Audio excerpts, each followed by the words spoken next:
Howdy, y'all. Welcome to the Magic Q, a presentation by the Rowdy Texan Abroad, the podcast where two grown men dive headfirst into the magic, the mayhem, and the Mickey of Walt Disney World, and a little bit of Disneyland, and a little bit of Universal Studios.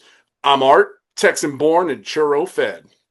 And I'm Logan, your friendly neighborhood Marvel Star Wars nerd, ride junkie, and snack connoisseur.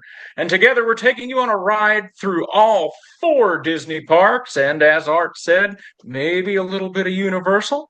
Maybe we'll take you over to Hogwarts. We'll see what happens. But Disney World parks, no Genie Plus, no Lightning Lane, just a fast pass to fun. So what is the Magic Q? Well, it's what happens when two dudes who love roller coasters, storytelling, and arguing about which ride is best decide to record it. Exactly. We're talking ride breakdowns, history, ridiculous trivia, guest interviews, and we'll settle some hot debates like, is Space Mountain still cool, or is it just nostalgia? Let's give the folks a taste of what's coming this season. First stop, the Magic Kingdom, the OG pirates, ghosts, and spinning teacups that'll mess up your funnel cake.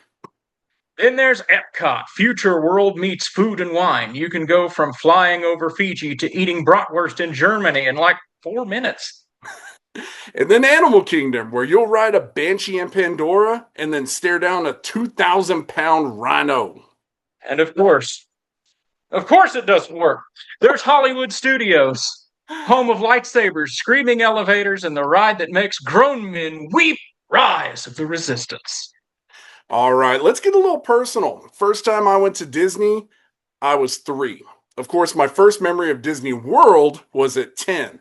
Got lost for a couple of hours, cried in front of Cinderella's castle, and still called it the best day of my life.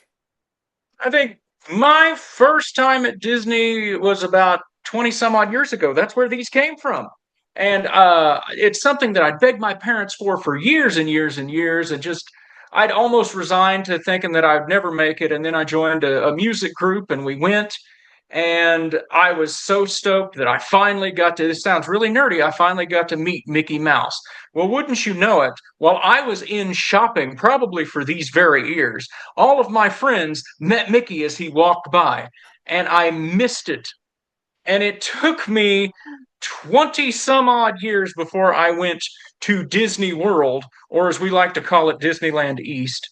And finally, I got my chance to meet Mickey. So that's one of my coolest moments. It took me 40 years to meet Mickey Mouse, but it was the highlight of whatever.